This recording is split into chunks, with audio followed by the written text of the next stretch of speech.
parenting is pretty cool. Is you find out you learn a lot from your players or your kids at home as you raise kids, and to me the way Faith handled that situation was so commendable. And then the aftermath, not only when it happened, but the way he put it on Facebook. And I've got a ban against Twitter with our players. And if all players were like Faith, I would lift that ban because I thought he did it in such a responsible way. And then nationally, I think we could all learn from the way he handled it.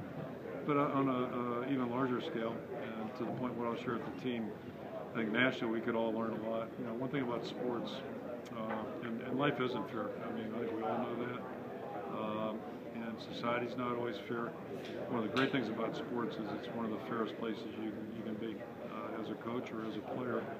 For players, they have a chance to get an education, which is such a great thing, to be 18, 19, 20 and have an opportunity to get your degree. And then also compete and be judged on what you do academically, what you do athletically. And I tell our guys all the time, I said, as you get older in life, it's not always going to be that fair, unfortunately. So, enjoy these moments, relish them, but also learn that, if you will build a resume and invest and do those kinds of things, you'll have an opportunity to do a lot of things in life people don't think are imaginable. So, but the other thing is just, I think what's lacking so much in our society right now is an ability or a willingness to listen to the other side. We got a lot of sides right now, but people don't want to talk or share ideas. And, the concept of teamwork, I think, has eroded a little bit in our country. And we're still by far the best country in the world. But, teamwork is so critical in sports. It's so critical in the family. I think any successful organization, but right now, as a society, we're in an election year too, so everything gets amplified. But you look around the country at things that are going on, there's a lot of, just a lot of really, negativity right now. And,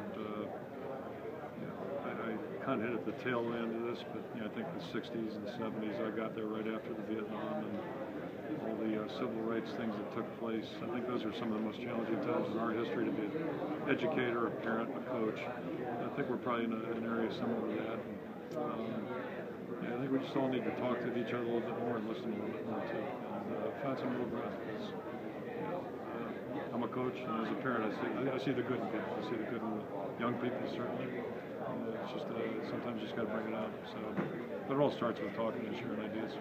What about the way the Iowa City Police handled that too? It seems like they were in a tough situation and responded the right way. You'd like to think nobody would draw a weapon without having good reason, and it sounds like they certainly did. So, all I know is the account that I read, but it sounds like everybody just kind of handled a tough situation, a potentially dangerous situation in a really mature way, and that's what you would hope for. It just you like to, again, you hope everybody's got good intent, and it sure sounds like everybody did on this. And again, I'm just really proud of the way Faith handled the whole thing, and to me it's a great teaching example for everybody. How are you going to look at